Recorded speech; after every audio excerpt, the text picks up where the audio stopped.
Bienvenue sur Juste un mot, deux thèmes cousins ou même frères, reposer et se reposer.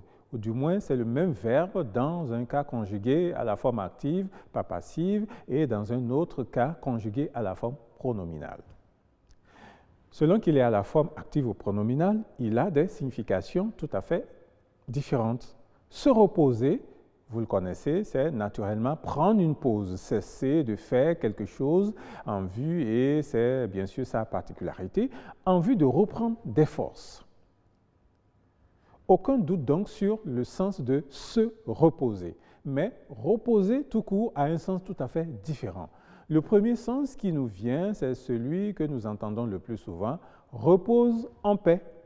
Là, en fait, on a le radical poser, qui veut dire mettre sur, étaler, avec une idée bien sûr de support qui le retient. Donc, repose en paix, qui est une expression funéraire, veut dire tout simplement que le défunt reste étendu quelque part, naturellement, on sait où.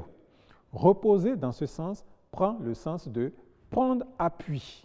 On pourrait dire par exemple, reposer son pied sur un tronc d'arbre, suppose que vous êtes en brousse, etc.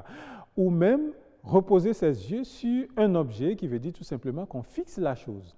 Au sens figuré, on peut avoir, par exemple, pour ce qui nous concerne, l'intégrité journalistique repose sur son objectivité. On peut dire laisser reposer ses esprits, ou lorsque c'est cela, bien sûr, ça signifie.